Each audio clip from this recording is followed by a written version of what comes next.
2 కొరింథీలు 5వ అధ్యాయము 17వ వచనము. ఎవడైనను క్రీస్తు నందున్న ఎడల అతను నూతన సృష్టి, పాత జీవితము గతించినది, కొత్త జీవితము ఆరంభమైనది. మనందరికీ ఈ వాక్యం సుపరిచితమే, మనందరికీ ఈ వాక్యం బాగా తెలుసు కదా. ఎస్, అయితే దేవుడు ఏమంటున్నాడంటే ఇక్కడ ఎవడైనానంటే నువ్వు ఎంత పెద్ద అధికారివిగా, లేకపోతే హౌస్ వైఫ్గా, లేకపోతే సీఎంగా, పిఎంగా, ఇంకెవరివైనా, ఎంత పెద్ద అధికారివైనా క్రీస్తు నందున్న ఎడల అతడు నూతన సృష్టి. అయితే దేవుడు ఈ వాక్యం ఇచ్చాడంటే మనందరినీ దేవుడు ఏమడుగుతున్నాడు ఈ సమయంలో అంటే, నువ్వు నేను క్రీస్తు నందున్నామా? ఈ రోజున ఒకసారి ఆత్మ పరిశీలన చేసుకుందాం. నిన్నటి వరకు క్రిస్మస్ సెలబ్రేషన్స్ చాలా వండర్ఫుల్గా జరిగాయి. దేవుడి కృప చొప్పున కుటుంబాలతో చేసుకున్నాం ఆనందంగా. కొంతమంది అయితే ఆనందంగా చేసుకోలేదు, అది పక్క పెడదాం. అయినప్పటికీ రోజు క్రిస్మస్సే. ఎందుకు అంటే క్రీస్తులో నిన్ను నీవు కనుగొన్న రోజే క్రిస్మస్.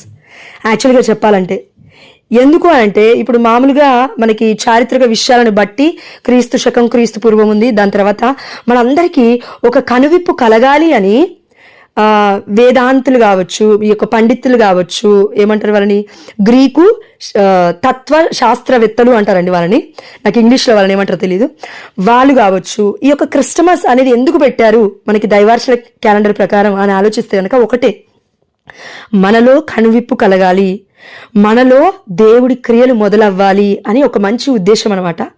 కాబట్టి ఈరోజు మనం దేవుడు ప్రశ్నిస్తూ ఉన్నాడు, మనల్ని మనం కూడా ప్రశ్నించుకుందాం. ఎవరైనా, నీవెవరైనా, నేనెవరైనా, ఎంత ఆస్తున్నా, ఎంత అందం ఉన్నా, ఇంకేదైనా కూడా క్రీస్తు నందున్న ఎడల నీవు నూతన సృష్టి. బాధగా ఉన్నావు, దుఃఖంలో ఉన్నావు, ఇంకా నీ యొక్క స్థితిగతులు మారలేదు, అయినప్పటికీ ఇంకా ఏదో బాధ ఉంది అంటే ఏంటంటే నూతన సృష్టి గావించబడలేదు. నూతన సృష్టి ఎలా అవుతుంది? దేవుడికి యేసుప్రభువు వారికి ఉన్న పేరేంటంటే, ఇదిగో శాంతికరుడైన రాజు, శాంతి స్థాపకుడు అంట మన తండ్రి యేసుప్రభువు వారు పుట్టిన మన పరిశుద్ధమైన బాలయేసు. నేను ఈ లోకానికి శాంతి ఇచ్చుటకై వచ్చాను, ఇదిగో ఈ లోకము వలె కాదు పరిపూర్ణంగా మీకు ఇచ్చుటకు నేను వచ్చినాను. మరి శాంతిని ఇవ్వడానికి వచ్చిన యేసుప్రభువు వారు ఇచ్చిన శాంతిని మనం పొందుకోలేకపోతున్నామంటే దానికి 2 కారణాలు ఉన్నాయి.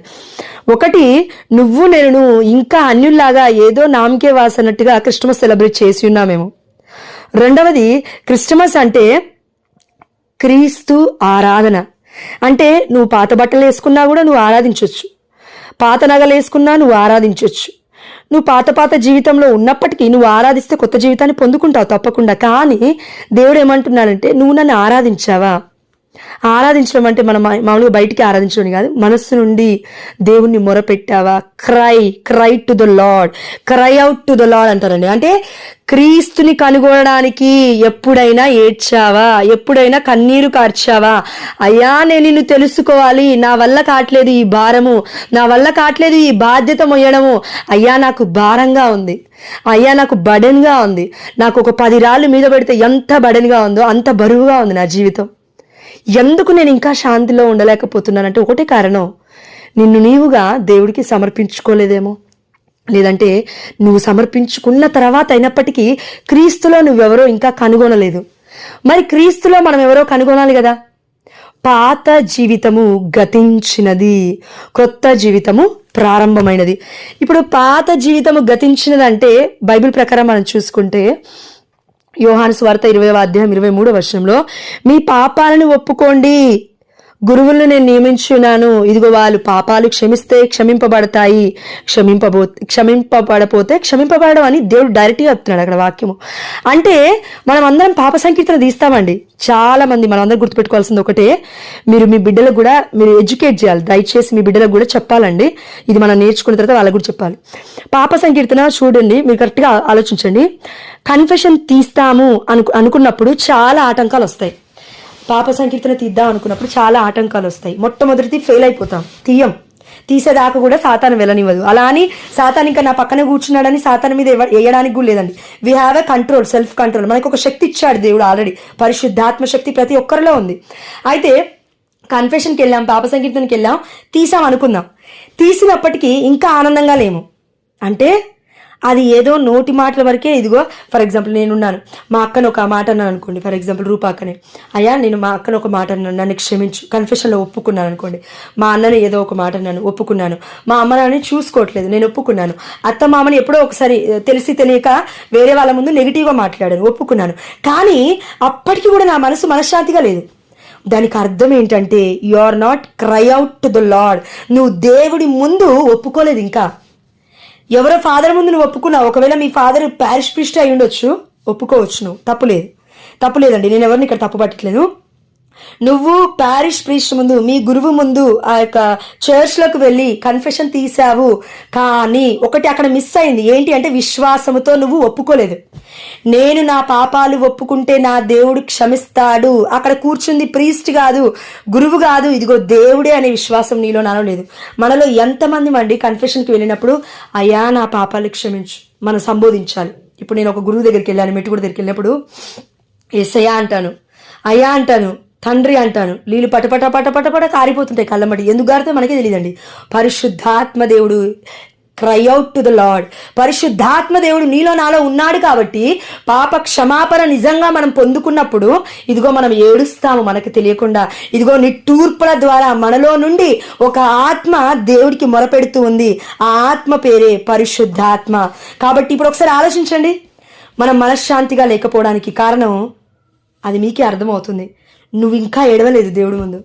భర్త ముందు ఏడుస్తున్నావు, పిల్లల ముందు ఏడుస్తున్నావు, కుటుంబ సభ్యుల ముందు ఏడుస్తున్నావు, ఎవరు నన్ను పట్టించుకోవట్లేదు అని ఏమంటారంటే డిప్రెషన్కి గురవుతున్నావు, నిరాశ నిస్పృహకి వెళ్ళిపోతున్నావు. కానీ అయ్యా నువ్వు నా పాపంను క్షమించకపోతే ఇప్పటికైనా క్షమించాయా.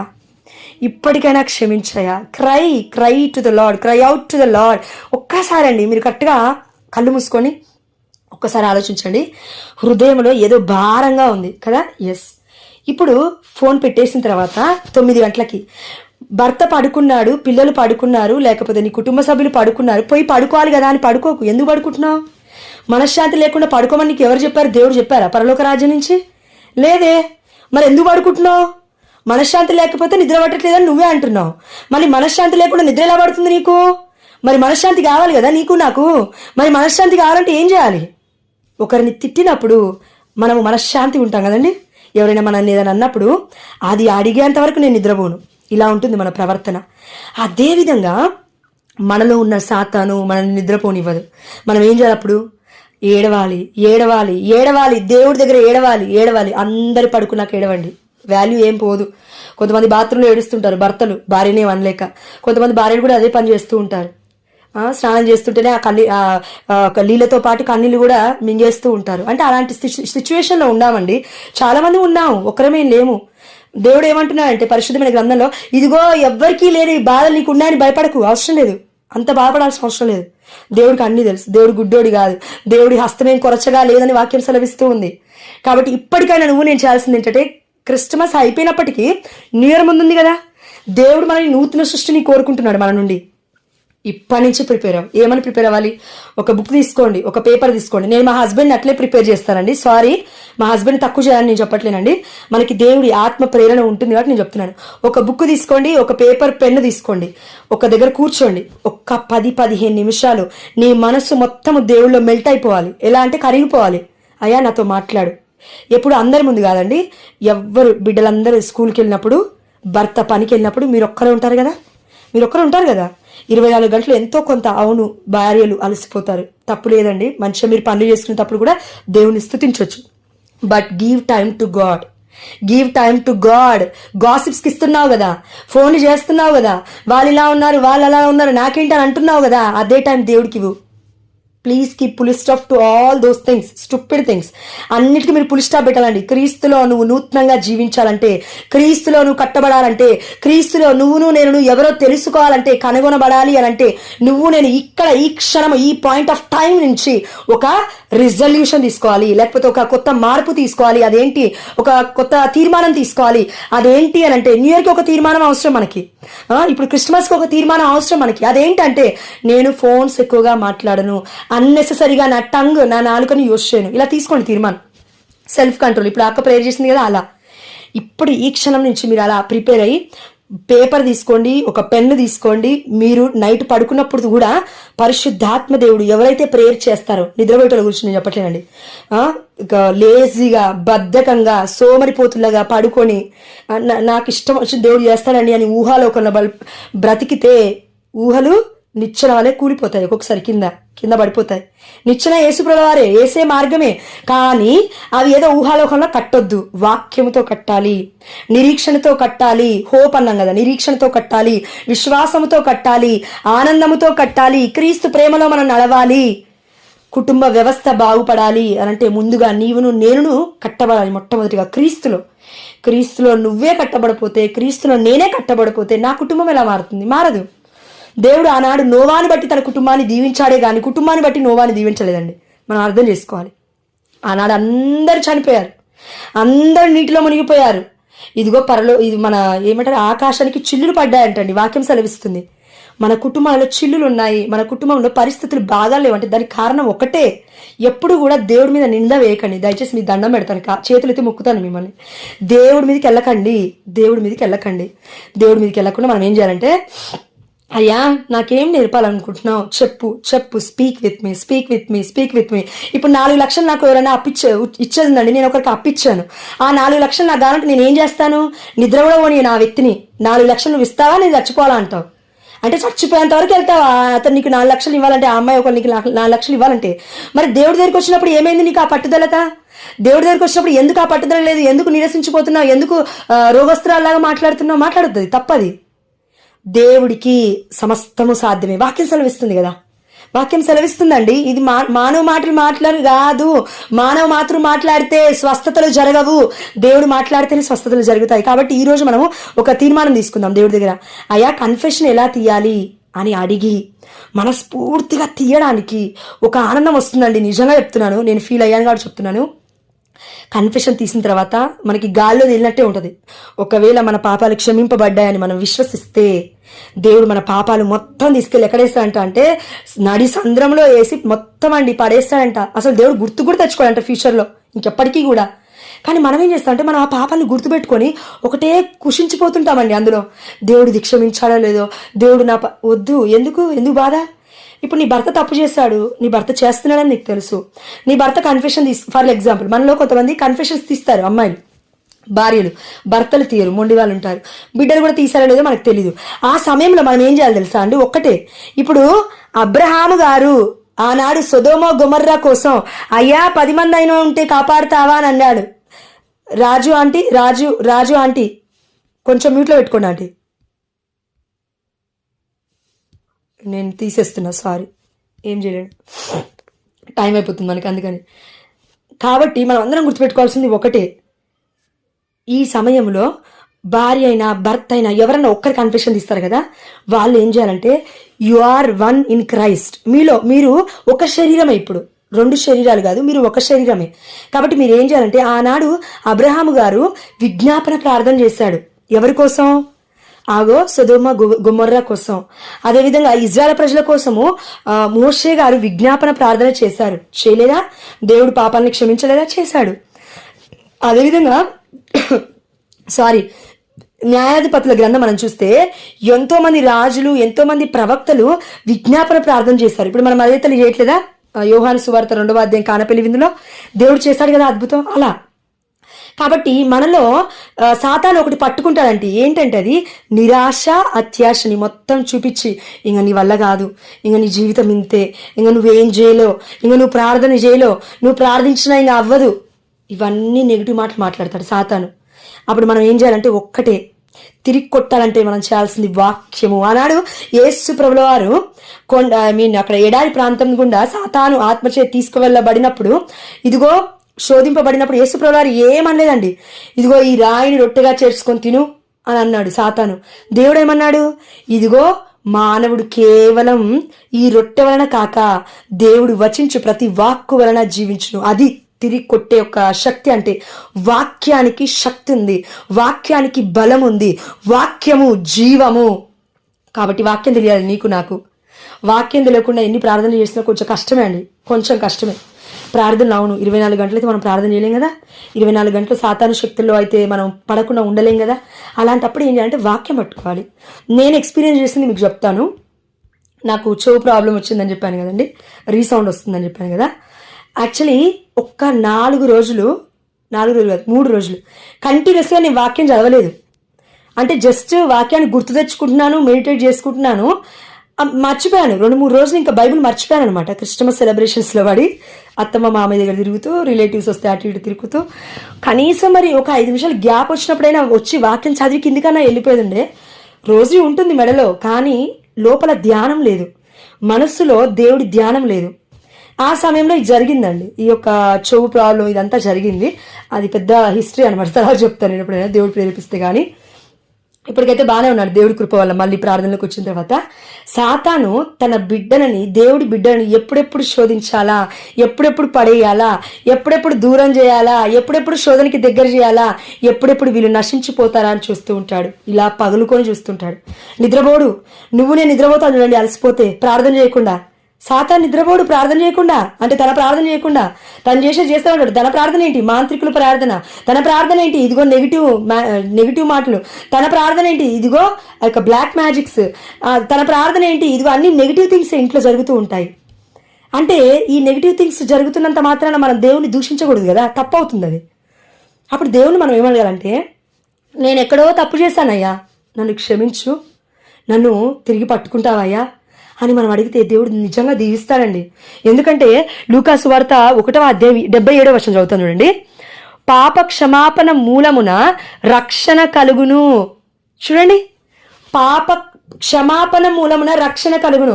యేసుప్రభువారు ఈ లోకంలోకి ఎందుకు పరలోక రాజ్యంలోనే ఉండకుండా ఒక మానవ రూపధారుడిగా ఈ లోకంలోకి వచ్చాడంటే, నీకు నాకు పాప క్షమాపణ కావాలి. మనం పాపాన్ని ఒప్పుకోవాలి, ఒప్పుకుంటేనే కదా క్షమాపణ దొరికేది. వచ్చిన క్షమాపణని నేను విశ్వసించాలి. ఎందుకు మరి విశ్వసించలేకపోతున్నాను? ఎందుకు నా పాపాల భారము, నా యొక్క సిన్ఫుల్నెస్ ఇంకా నన్ను వదిలిపెట్టట్లేదు అంటే దాని కారణం ఒకటే, నువ్వు విశ్వసించలేదు. వినుట వలన విశ్వాసము కలుగును, అది యేసుక్రీస్తు వాక్కు వలన కలుగును. వాక్యం లేదు నీ జీవితంలో.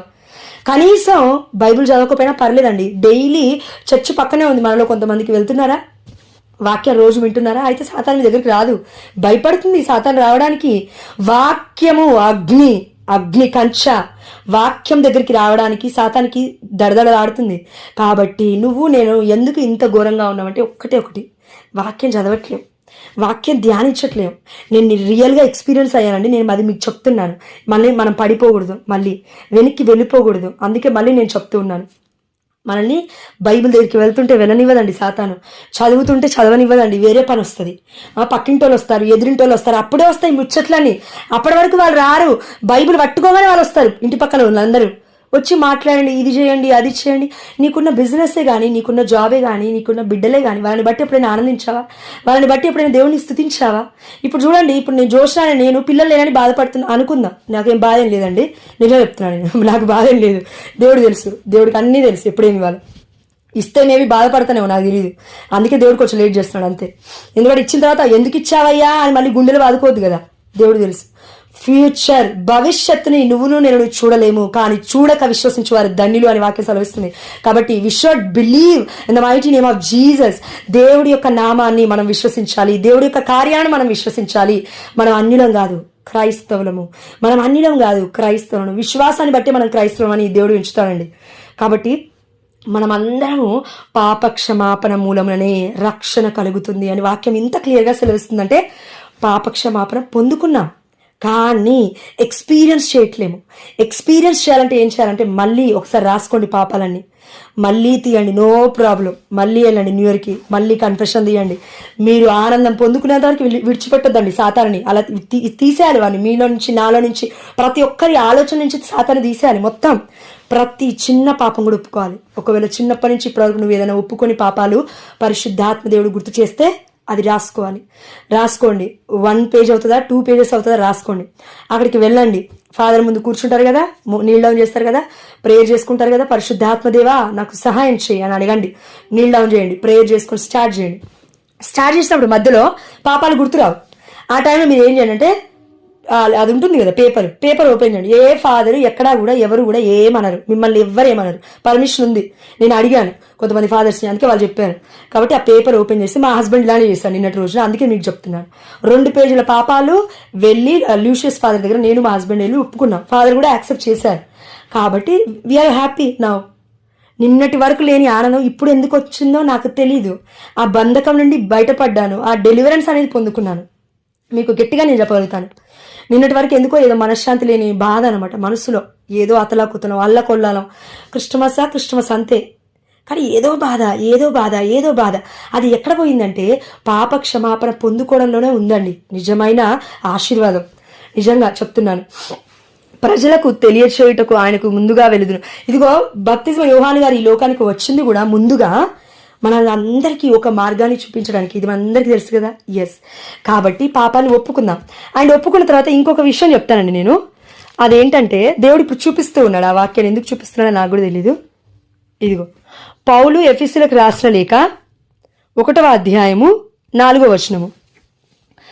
ఆయన ఎదుట మనము పవిత్రులమగును నిర్దోషులమగును ఉండుటకు లోక సృష్టికి పూర్వమే ఆయన మనలను క్రీస్తునందు తన వారిగా ఎన్నుకొనెను. దేవుడు మన తండ్రి, పరమ తండ్రి మనల్ని ఎన్నుకున్నాడంట. ఎలా? యేసు ప్రభువారి యొక్క పుట్టుక ముందే తెలుసు, యెహోవా తండ్రి ప్రణాళికల్లో ఉంది. మరియ తల్లి పుట్టుక దేవుడి ప్రణాళికల్లో ఉంది. మన పుట్టుక, పురుగు వంటి మన పుట్టుక కూడా దేవుడి ప్రణాళికల్లో ఉందంట.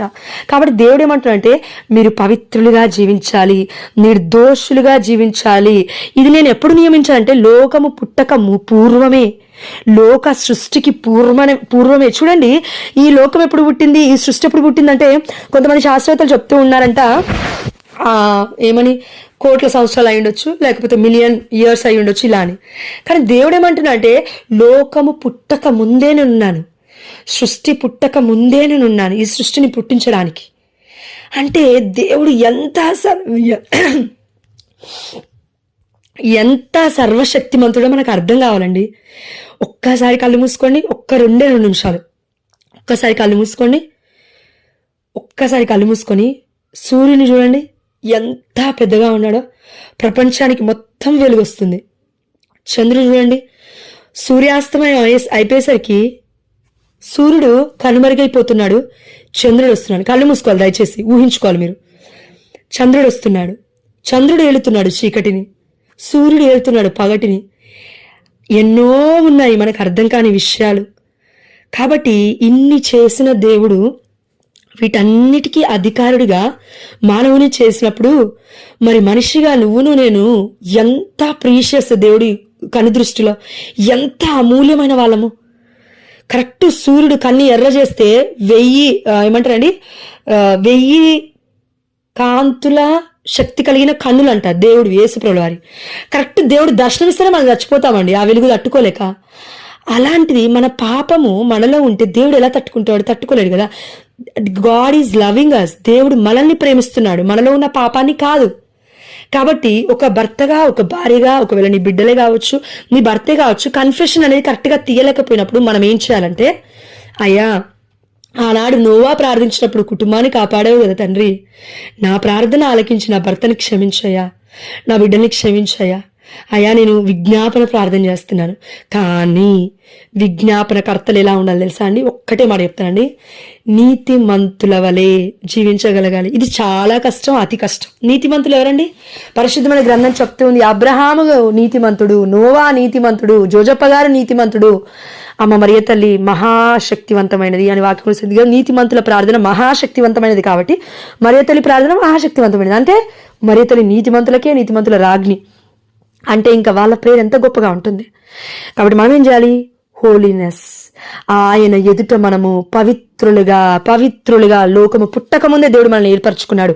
కాబట్టి ఎలా జీవించాలని దేవుడు కోరుకుంటున్నాడు? పవిత్రత, పరిశుద్ధత. ఇది లేకుండా మనం ఎవరి కోసం ప్రేయర్ చేస్తున్నాం? నిజంగా చెప్తున్నా అండి, అంటే అద్భుతాల కోసం కాదు, కానీ ఈ పరిశుద్ధత లేకుండా నా కుటుంబము, నీ కుటుంబము, లేకపోతే పక్కింటి వాళ్ళ కుటుంబంలో ఇంకెవరి కుటుంబాలు కూడా బాగుండాలని కోరుకుంటే అది కలే అవుతుందండి, నెరవేరదు, మ్యాక్సిమం నెరవేరదు. ఎందుకంటే నిన్ను నన్ను దేవుడు పిలిచింది ఒక్కటే ఆన్సర్, పాపంలో పడిపోయాము, ఆదాము ఏవ ద్వారా ఇదిగో శాపంగా ఏలుతూనే ఉంది ఈ యొక్క భూలోకాన్ని. కానీ క్రీస్తు రక్తం ద్వారా మనందరం కడగబడి ఆ పాప విమోచన పొందుకున్నాము. కాబట్టి మనందరికీ రక్షణ ఉంది. ఆ రక్షకుని మనం స్వీకరించాలి. అప్పుడే మనం నూతన సృష్టి అవ్వబడతాం క్రీస్తులో. కాబట్టి క్రిస్టమస్, క్రీస్తులో మనల్ని మనం కనుగొనడమే క్రిస్టమస్ యొక్క ముఖ్య ఉద్దేశం. అంతే, సింపుల్. మళ్ళీ చెప్తున్నాను, క్రిస్టమస్ అంటే ఏదేదో కాదు, కేవలం క్రీస్తులో జోష్న ఎవరో తనంతట తానుగా తెలుసుకోలేదు. కానీ పరిశుద్ధాత్మ దేవుడు క్రీస్తులో నువ్వేం చేయాలో ఈ క్రిస్మస్కి రివీల్ చేశాడంటే వచ్చే ఇయర్ వరకు దేవుడు నిన్ను ఆపకుండా ప్రయాణం చేపిస్తాడు. ఆమేన్, హల్లెలూయా. అంటే పరిశుద్ధతలో నడిపిస్తాడని అర్థం. అది ఏ ప్రయాణమైనా, ఈ లోక ప్రయాణమైనా, సంసార జీవితమైనా, జాబ్ అయినా, ఉద్యోగమైనా, బిజినెస్ అయినా, వాట్ ఎవర్ ఇట్ ఈస్, అది ఏదైనా 30 60 100 ఫలించాలంటే ఒకటి ఆన్సర్ ఈరోజు దేవుడు మనకి చెప్తూ ఉన్నాడు. యోహాను సువార్త 15:5 అనుకుంటా, క్రీస్తు అందు నువ్వు ఉండు, నీ అందు నేను ఉంటాను, ఇదిగో నువ్వు అధికముగా ఫలిస్తావు. అంతే, సింపుల్ అండి. దాని తర్వాత ఇంకో వాక్యం ఉంటుందండి, ఇది చాలా వండర్ఫుల్. ఇంకా నేను లేక మీరు ఏమీ చేయజాలరు. ఇది ఇంకా వండర్ఫుల్. దేవుడు డైరెక్ట్గా చెప్తున్నాడు. మనం బాధపడకపోయినా, తీసుకోలేకపోయినా ఒకటే, truth is truth for all. అందరికీ ట్రూత్, ఇదే నిజము, ఇదే సత్య స్వరూపుడైన మన తండ్రి మీకు చెప్తూ ఉన్నాడు. సత్యమైన బోధనలు చేస్తున్నాడు, ఇదే సత్యము. అదేంటంటే ఇదిగో నేను లేక మీరు ఏమీ చేయజాలరు. నువ్వు అనుకుంటున్నావేమో నేను నా భర్తని మారుస్తానో, నువ్వు మార్చలేవు. అమ్మా నీకు దండం పెడతాను, నువ్వు మార్చలేవు, అస్సలే మార్చలేవు. దేవుడు కల్పించుకోవాలని ప్రార్థన చేయి. ఒక భార్య లేకపోతే ఒక భర్తగా నువ్వు ఉన్నావా, నీ భార్య మారాలనుకుంటున్నావా, నువ్వు మార్చలేవు అయ్యా, అస్సలే మార్చలేవు. బిడ్డని మార్చాలనుకుంటున్నావు, నువ్వు అసలే మార్చలేవు. నువ్వు చెప్తే కోపాలు, మాట్లాడితే కొట్టడాలు, మాట్లాడితే తిట్టడాలు, మాట్లాడితే బూతులు ఎందుకు వస్తున్నాయి ఇంట్లో కంటే కారణం ఏంటంటే నువ్వు బలవంతంగా రుద్దుతున్నావు వాళ్ళపైన దేవుణ్ణి. రుద్దితే అవ్వదండి. పరిశుద్ధాత్మ దేవుడు కల్పించుకోవాలి మన కుటుంబాలలో, పరిశుద్ధాత్మ దేవుడు ఫలించాలి మన కుటుంబాలలో. మరి పరిశుద్ధాత్మ దేవుడు ఎక్కడున్నాడండి? మొట్టమొదటిగా దివ్యవాకులో, నేను మొన్న దివ్యవాణి టీవీ ఛానల్లో పెట్టింది అందరికీ నేను పెట్టానండి. విన్నారా మీరు అంది వాక్యం? ఎస్, విన్నారు. పరిశుద్ధాత్మ దేవుడు నీలో ఉన్నాడు. నువ్వు ప్రార్థిస్తే అద్భుతాలు కదులుతాయి, తప్పకుండా కదులుతాయి. కానీ సాతానికి చోటిస్తున్నావు, దేవుడికి చోటు ఇవ్వలేకపోతున్నావు. ప్రార్థన చేయి. ఒకటే, వన్ వే డైరెక్షన్ కాకుండా. ఇప్పుడు యాక్సిడెంట్ అయ్యేదండి, ఇప్పుడు వెళ్తూ ఉన్నాం అనుకోండి, ఇక్కడ నుంచి నేను నా హస్బెండ్ వెళ్తూ ఉన్నాం అనుకోండి. ఇప్పుడు నేను నా హస్బెండ్ కరెక్ట్గా వెళ్ళినంత మాత్రాన ఎదుటి వ్యక్తి కరెక్ట్గా రావాలని రూల్ ఏం లేదే. తను తాగేసి ఉండొచ్చు, వచ్చి గుద్దుతుండొచ్చు, యాక్సిడెంట్ అవుతుండొచ్చు, చచ్చిపోతుండొచ్చు, చెప్పలేం కదా. It is not happen in the mighty name of Jesus, amen, hallelujah. అది అవ్వదు. కానీ చెప్తున్నాను నేను, అంటే ఎదుటి వచ్చే వ్యక్తి కూడా కరెక్ట్గా ఉండాలి. నువ్వే కాదమ్మా, ఎదుటిగా వచ్చే వ్యక్తి కరెక్టే ఉండాలి. నువ్వే కాదమ్మా, నీ భర్త కూడా కరెక్ట్గా ఉండాలి. మనమే కాదు తల్లి, నీ బిడ్డ కూడా బాగుండాలి. అంటే నువ్వేం చేయాలి? ఎదుటిగా వచ్చే వారి కోసం నువ్వు ప్రార్థించగలగాలి. అంటే అయ్యా, నా ప్రయాణం మొత్తం నీ హస్తానికి అప్పగించుచున్నాను, నన్ను దేవదూతల సంరక్షణలో నడిపించు తండ్రి అని రోజు నువ్వు ప్రార్థన చేయాలి. విసుగక, గుణగక, సనుగక. ఆనాడు ఇజ్రాయేల్ ప్రజలు దేవుడు తలుచుకుంటే 4 నుండి 11 రోజులలో ఇక్కడ ఐగుప్తు నుండి కనాను ప్రదేశానికి తీసుకువెళ్ళేవాడంట అండి దేవుడు, హిస్టరీ చెప్తుంది. కానీ 40 ఏళ్ళు తిప్పాడు దేవుడు. ఎందుకు ఎడారిలో తిప్పాడు? గునుగుళ్ళు, సనుగుళ్ళు, నీళ్లు లేవు, అయిపోయింది. దేవుడి దగ్గరికి వెళ్ళడం, మోషే దగ్గరికి వెళ్ళడం, మోషేని తిట్టడం, అహరోను తిట్టడం, వాళ్ళకి ఇష్టం వచ్చినట్టు చేశారు. అంటే వాళ్ళు దేవుడికి ప్రీతికరంగా జీవిస్తున్నారు, వారు దేవుడికి వీరికి మధ్యవర్తిగా ఉన్నారనే గౌరవమే లేకుండా ఎట్లా ఉంటే అట్లా ఇష్టం వచ్చినట్టుగా మాట్లాడడం. కాబట్టి దేవుడికి కోపం వచ్చింది. ఇదిగో మోషే, వీళ్ళు నిన్ను కాదనేది నన్ను అంటున్నారు అని దేవుడు కోపడ్డాడు. దేవుడు కోపడి ఏం చేశాడు? ఇంకా అవన్నీ మీకు తెలుసా అండి, శాపాలు అవి వచ్చినాయి. కానీ మనం ఇప్పుడు ఓల్డ్ టెస్టిమెంట్లో లేము, పాత నిబంధనలు భయపడాల్సిన అవసరం లేదు. కొత్త నిబంధనకి వచ్చాము. క్రీస్తు పుట్టాడు మన కొరకే, మనకి రక్షణ ఇచ్చుటకే. కాబట్టి ఏ బాధ ఉన్నా, ఏ దుఃఖం ఉన్నా ఎవరి దగ్గరికో మోసుకెళ్ళకమ్మా, దయచేసి ఎవరి దగ్గరికి మోసుకెళ్ళకు, ఇంట్లో కూర్చో. నేను చెప్తానండి ఒక ట్రిక్, నేను ఫాలో అయ్యేది మీకు చెప్తున్నాను. నాకు చాలా మంది నువ్వు ఫాలో అయ్యేది వేరే వాళ్ళకి చెప్పకని చెప్పారు. బట్ నేను బాగున్నాను కాబట్టి మీరందరూ కూడా బాగున్నారని నా ఉద్దేశం. ఒక దగ్గర మీరు కూర్చుంటారా, నీళ్ళు డౌన్ చేస్తారా, నీళ్ళు డౌన్ చేయండి. మోకాల మీద ఉంటారా, మోకాల మీద ఉండండి. మోకాల మీద ఉండలేరా, లేవండి, లేచి నిలబడండి. భర్త లేడు, ఇంట్లో పిల్లలు లేరు, ఎవ్వరు లేరు. డోర్ వేసుకోండి. మెయిన్ డోరా లేకపోతే బెడ్రూమ్ డోరా వేసుకోండి. లోపలికి వెళ్ళండి. ఇలా చేతులు ఎత్తి ప్రార్థించండి. మూడు సార్లు అనాలండి. పరిశుద్ధాత్మదేవా నా మీదికి వేంచేసిరా, పరిశుద్ధాత్మదేవా నా మీదికి వేంచేసిరా, పరిశుద్ధాత్మదేవా నా మీదికి వేంచేసిరా. మీరు అనొచ్చు ఇక్కడ ఒక క్వశ్చన్, అదేంటి చూసినా మన వాక్యంలో పరిశుద్ధాత్మదేవుడు మనలోనే ఉన్నాడన్నావు కదా, మళ్ళీ నువ్వేం చేసిరా? ఉండడు కదా. పరిశుద్ధాత్మదేవుడు పరిశుద్ధత లేకపోతే ఉండడు కదా, నివసించడు కదా. అదే కదా ప్రాబ్లం దేవుడితో మనకి. మన నోటి మాటల ద్వారా, మన చేతుల ద్వారా, మనం చేస్తున్న పనుల ద్వారా దేవుడికి అసహ్యకరంగా మారుతున్నాం మనం. కాబట్టి దేవుడు నివసించాడు. దేవుడు ఎక్కడైతే నివసించాడో అక్కడ ఆనందం ఉండదు, సంతోషం ఉండదు, శాంతి ఉండదు, సమాధానం ఉండదు, నిస్పృహ, నిరాశ, అత్యాశ, ఇంకా అన్నీ అండి. ఇప్పుడు మామూలుగా ఎక్కడో ఉందండి వాక్యం, నాకు గుర్తు చేస్తున్నాడు దేవుడు. న్యూ టెస్టమెంట్లో కొత్త నిబంధనలో ఒక మాట ఉంది. అదేంటంటే, నువ్వు ఒక్క శాతానికి నువ్వు చోటిస్తే అదేం చేస్తుందంట, బయటికి వెళ్ళి ఇంకో 7 శాతాన్ని తీసుకొచ్చి ఇంట్లో తిష్ట వేసుకొని కూర్చుంటుందంట. అంటే ఏంటి? శాంతి లేకుండా నువ్వు ఉన్నావు. ఫర్ ఎగ్జాంపుల్, ఒక వ్యక్తిని నువ్వు క్షమించలేదు అనుకోండి, ఆ క్షమాపణ మనసే నీలో లేదు. ఇప్పుడు నువ్వేం చేస్తావంటే, తన మీద మస్తు కోపంగా ఉంది, నీకు క్షమాపణ అడగలేదు. క్రిస్టమస్ అయిపోయినా నువ్వు అడగవు, న్యూ ఇయర్ అయిపోయినా నువ్వు అడగవు, మీ అన్నయ్యనైనా నువ్వు అడగవు, మీ చెల్లెనైనా నువ్వు అడగవు, లేకపోతే నీ మర్దులైనా, నీ ఆడపడిచి ఇంకెవరైనా క్షమాపణ అడగవు. అడగకుండా నీ మనసులో అన్ని బాధలు పెట్టుకొని ఏమంటారండి, కుల్లి కుల్లి కుల్లి కుషిస్తూ ఇలా అంటూ ఉంటావు, నేను క్షమించానులే, అయిపోయిందిలే, వాళ్ళ గురించి నాకెందుకు. నో, క్షమాపణ అంటే అది కాదు. ఒప్పుకోవాలి, నువ్వు ఒప్పుకోవాలమ్మా. నువ్వు ఒప్పుకుంటేనే నీకు ఆనందం. ఎవరి గురించి అయితే నువ్వు క్షమించలేకపోతున్నావో అదే పెద్ద రోగంగా నీకు హృదయంలో కూర్చుంటుంది. దాని ద్వారా షుగర్, దాని ద్వారా బీపీ, దాని ద్వారా స్ట్రెస్, దాని ద్వారా డిప్రెషన్, దాని తర్వాత హార్ట్ అటాక్ కూడా వస్తుంది ఇంకో 40-50 ఏళ్ళు దాటితే. అంటే ఇప్పుడున్న 30-35 మంది ఉన్న వాళ్ళు ఉంటారు కదండి, వాళ్ళ గురించి చెప్తున్నాను నేను.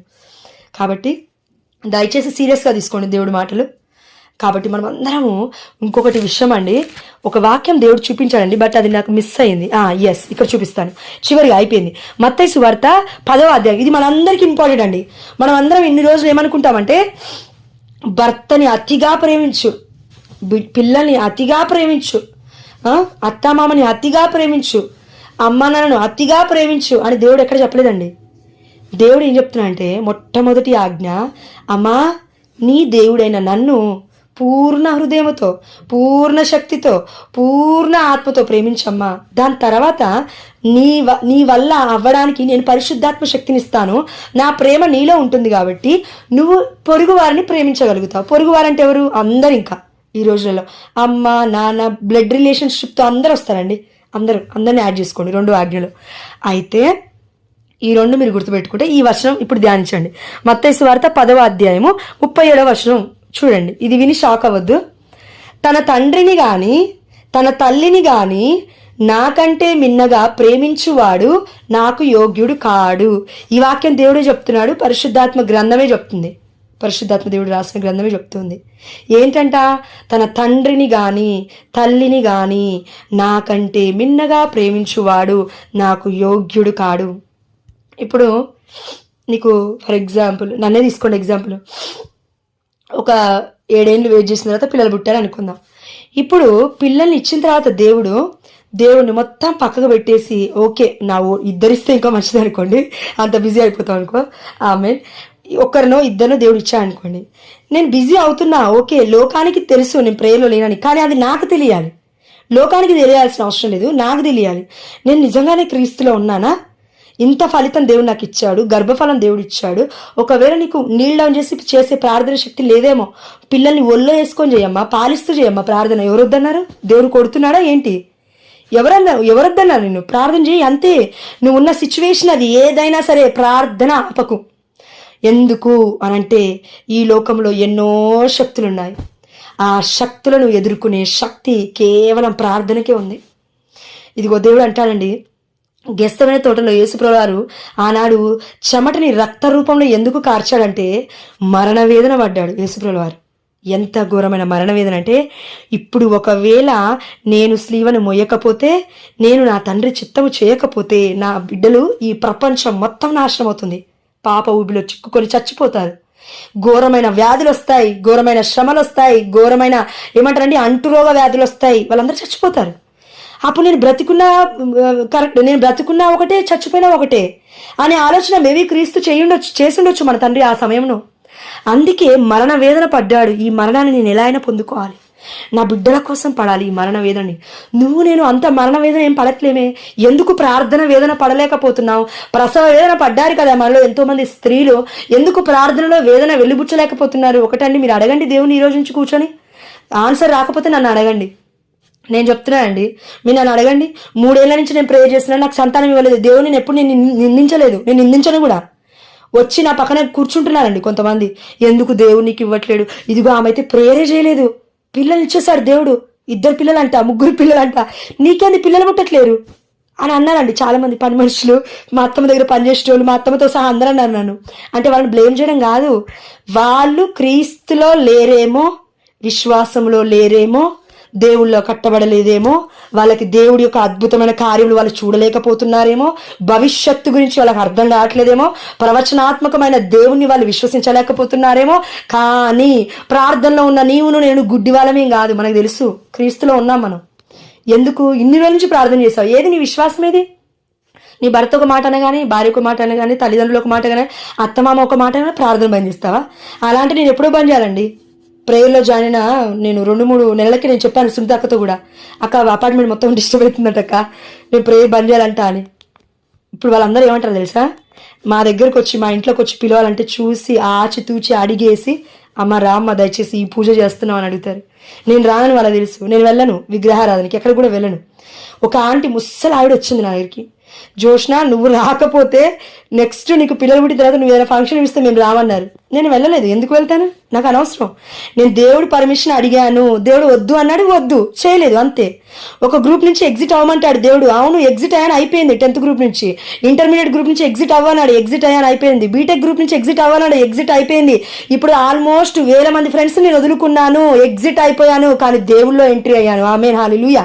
కాబట్టి నీకు నాకు కావాల్సింది ఈ యొక్క లోకపరమైన జీవితం కాదు ప్రియమైన బిడ్డ, దేవుడి యొక్క సన్నిధి మనకు తోడై ఉంటే వాళ్ళందరూ మన వెనకే వస్తారు. ఆమేన్. కాబట్టి మనం అందరం చేయాల్సింది ఏంటంటే, ఈ లోకస్తులాగా మనం ఆలోచించడం మానేయాలి. ఈ రోజుకైనా మానేయాలండి. దయచేసి బాధపడొద్దు, టెన్షన్ పడొద్దు, అస్సలు పడొద్దు. ఇగో దేవుడు అంటాడు ఒక వ్యక్తితో, ఇదిగో ఓ అవివేకి, ఈ నైట్కే నీ ప్రాణాన్ని నేను తీసేస్తానేమో, ఎందుకు నీ ఆస్తిపాస్తులు అంటాడు దేవుడు. అపార్ట్మెంట్ ఫ్లాట్ కావాలా? ఇంట్లో ఉంటావా, బయట ఉంటావా? మరి రోడ్ల పైన అయితే లేము కదా మనం అందరం. నిన్న మొన్న ఇట్లా వస్తున్నప్పుడు, అంటే చేసిన గొప్ప కార్యాలు చెప్పొద్దు కాబట్టి నేను స్కిప్ చేస్తున్నాను. ఇలా వచ్చేటప్పుడు రోడ్డు పక్క నుంచి ఎంతోమంది బెడ్షీట్స్ లేకుండా ఇట్లా వణుకుతున్నారండి, వర్షానికి తడిచిపోయి. సెల్లార్స్ కింద పడుకున్నారండి. వామ్మో, నాకు బెడ్రూమ్లో ఉండి బెడ్షీట్ కప్పుకుంటేనే అంత చాలుంటే మరి పాపం ఆ బిడ్డల పరిస్థితి ఏంది? అమ్మ ఆరాధించు దేవుణ్ణి, స్తుతించు దేవుని. ఇల్లు ఇచ్చాడు కదా, ఉన్నాయి మొత్తం మర్చిపోయావు. ఇప్పుడు నీ చేతిలో ఉన్నాయి మొత్తం పక్కకు పెట్టి దేవుడు ఇవ్వట్లేడు. అయ్యా నిజంగా ఒక్కసారి ఆలోచించండి, మీరు నిజంగా ప్రేమిస్తున్నామా? మనం దేవుని ప్రేమిస్తున్నామా? నిజంగా ప్రేమించట్లేదండి. నీ కడుపున పుట్టిన బిడ్డ తప్పు చేస్తే, కొడుకు తప్పు చేస్తే కొడతావు, మళ్ళీ ఎమ్మటి దగ్గర తీసుకుంటావు. అంతే కదా దేవుడు కూడా. మరి ఎందుకు దేవుడి గురించి ఆలోచించలేకపోతున్నావు? పాజిటివ్ ఎందుకు ఉండలేకపోతున్నావు? కాబట్టి ఒకసారి ఆలోచిద్దామండి. ఈ క్రిస్టమస్కి పుట్టింది బాలయేసు కాదు, బలవంతుడు. నీ జీవితాన్ని, నా జీవితాన్ని బలపరచగల గొప్ప సామర్థ్యుడు మన తండ్రి, దైవ సంబూధుడు. కాబట్టి దేవుడే. కాబట్టి మనం విశ్వసించి దేవుడి దగ్గరికి వద్దాము, దేవుడి వైపు చూద్దాము. ఊరట కలిగిన జీవితం. మళ్ళీ మీరు అనుకోవచ్చండి, నేను ఎంత ప్రార్థన చేద్దాం అనుకున్నా నాకు శక్తి సరిపోవట్లేదు అని. ఒక్కటే, పరిశుద్ధాత్మదేవ నా మీదకి వేంచేసిరండి. సకల పునీతులారా నాకు సహాయం చేయండి, మీకు ఇష్టమైన పాలక పునీతులు ఒకరుంటారు, వాళ్ళ మధ్యస్థ ప్రార్థన అడగండి, దయచేసి అడగండి. వాళ్ళని మీరు ఎలా చూడాలంటే జీవవంతులుగా చూడాలండి. మీ పక్కనే మీ దేవదూత మీ రూపంలో ఉంటుంది. మీరు నమ్మాలి. మీరు నమ్మితేనే పరిశుద్ధాత్మ దేవుడు దిగొచ్చాడని నమ్ముతారు. దాని తర్వాత అద్భుతాలు కూడా జరుగుతాయి. మనం నమ్మాలి. మనం చూడని వాటిని విశ్వసిస్తున్నాము కాబట్టి క్రీస్తులో మనం కట్టబడతాము అనే విశ్వాసం కూడా మనకు ఉండాలి. దయచేసి అన్యుల వల్లే ఉండకండి. అండ్ మనలో కొంతమంది ఎవరైనా అన్యులు పిలిచినప్పుడు వెళ్తారండి. ఎస్, వాళ్ళని ఏమనలేక వెళ్తారు. కానీ నువ్వు ఎప్పుడైతే దేవుడి విషయంలో కాంప్రమైజ్ అవుతావో, దేవుడు నీకు చేసే అద్భుతమైన కార్యాలలో కూడా కాంప్రమైజ్ అవుతాడు. ఇది నిజమండి. దేవుడు ఈర్ష్యాపరుడు అని వాక్యం సెలవిస్తుంది. దేవుడికి కాకుండా ఏ మహిమనైనా, ఏ ఘనతనైనా, ఏ ఒక్క స్థుతి ఆరాధనైనా నువ్వు ఎవరికైనా ఇవ్వాలని నువ్వు ఆశపడితే బై మిస్టేక్లో నువ్వు ఇస్తే దేవుడు కోప్పడతాడు, చాలా కోప్పడతాడు. అందుకే దేవుడు ఇక్కడ ఏం చెప్తున్నాడు? తన తండ్రిని కానీ తల్లిని కానీ నాకంటే మిన్నగా ప్రేమించువాడు. నీ మొట్టమొదటి priority should goes to God, not to anyone. నువ్వు అనొచ్చు, అదేంటి నా తల్లి కదా నన్ను మరి కన్నది, నా తండ్రి కదా నన్ను పోషించింది, అమ్మ నన్ను అన్నది కూడా దేవుడే, నువ్వేం కాదుగా, వాళ్ళకంటే ముందు నువ్వు నేనేం పుట్టలే కదా.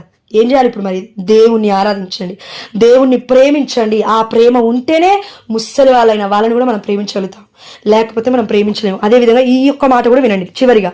చాలా మందికి పిల్లలు ఉన్నారు కాబట్టి, తన కుమారుణ్ణి గాని తన కుమార్తెని గాని నాకంటే మిన్నగా ప్రేమించువాడు నాకు యోగ్యుడు కాడు.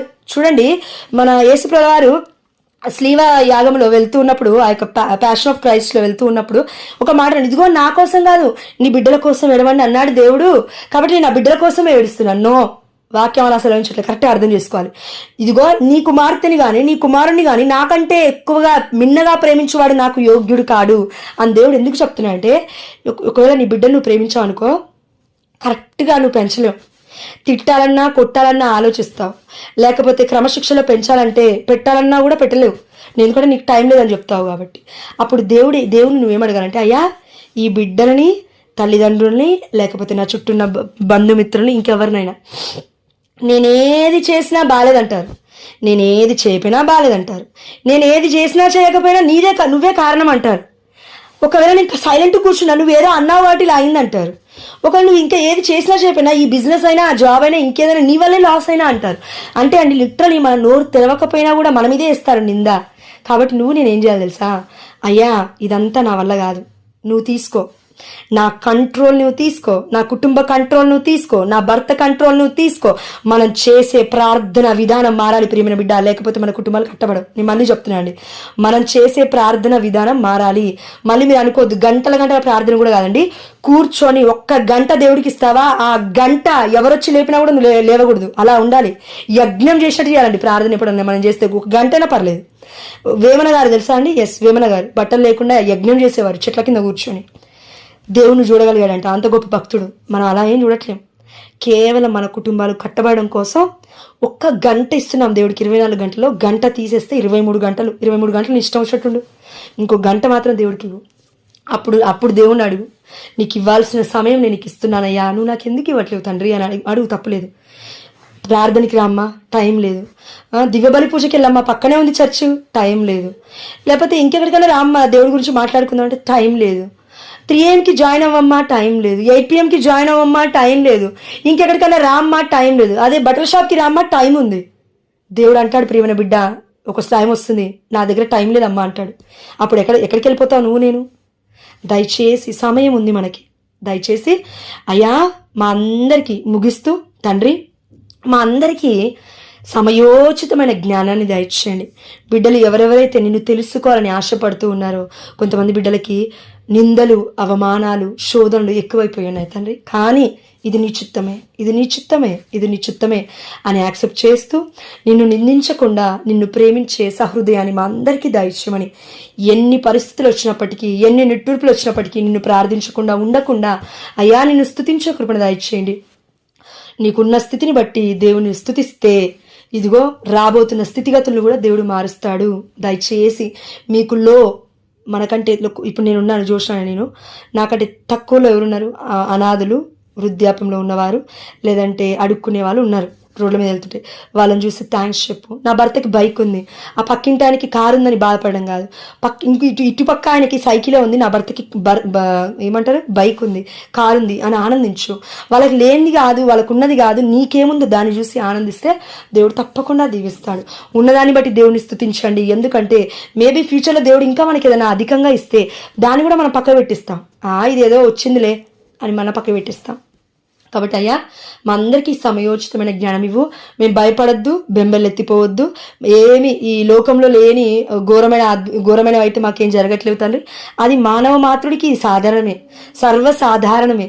మేము భయపడకుండా అయ్యా నీ వైపు చూసే కృపను మా అందరికీ దాయిచ్చమని, మా తల్లిదండ్రులను, మా అత్త మామలను, మా కుటుంబస్తులను, అయ్యా మా అక్కను, మా బావను, మా అన్నయ్యను, వదినను, అదేవిధంగా ఈ కుటుంబంలో జాయిన్ అయిన ఆంటీ వాళ్ళందరూ, అంకుల్ వాళ్ళందరినీ తండ్రి, అందరినీ పేరు పేరున మీకు సమర్పిస్తూ, మాకున్న దాన్ని బట్టి మీకు సమస్త ఘనత, మహిమ, ప్రభావములు చెల్లిస్తూ ఈ వాక్యాన్ని దీవించి బిడ్డల హృదయంలో నా తండ్రి నాటుకుపోయే విధంగా పరిశుద్ధమైన అగ్నితో దేవా, ప్రతి హృదయము దేవా, ఇదిగో తండ్రి మీరు తండ్రి పదిల పరచమని మనం అడుగుచున్నానయ్యా. ఆయా బిడ్డలందరినీ దీవించండి. అయ్యా ఇదిగో నీ వాక్యం సెలవిస్తోంది, నేను నిన్ను దీవింతును నీవు దీవెనకరంగా ఉండు. ఆదికాండం 12వ అధ్యాయం 2వ వచనము. యేసు నామములో ప్రతి కుటుంబము దీవించబడునుగా. కన తండ్రి ఇదిగో ఎవరెవరైతే ఆర్థిక సమస్యలతో బాధపడుతున్నారో యేసయ్య, అప్పు బాధలతో బాధపడుతున్నారో తండ్రి, lord I'm claiming this promise lord. Philippians chapter 4:19 says, యేసుక్రీస్తు మహిమైశ్వర్యములందరి నా ప్రతి అవసరత యేసు నామములో తీర్చబడునుగాక. ఆమేన్ హల్లెలూయా, ఆమేన్ హల్లెలూయా, ఆమేన్ హల్లెలూయా. తండ్రి బిడ్డల పట్ల దేవా మీరు నెరవేరుస్తున్నందుకు నీకు స్తోత్రం తండ్రి. బిడ్డలు భయపడకుండా తను ఇంకను శక్తివంతమైన ఆయుధంలాగా మార్చబోతున్నందుకు మీకు వేలాది వందనాలు చెల్లిస్తూ అమ్మ మరియ తల్లి మధ్యస్థ ప్రార్థన ద్వారా మేము అడిగినవన్నీ పొందుకున్నామని విశ్వసిస్తున్నాము మా ప్రియ పరలోకపు తండ్రి. ఆమేన్. Happy Christmas aunty, happy Christmas అక్క అందరికి. Thank you aunty, thank you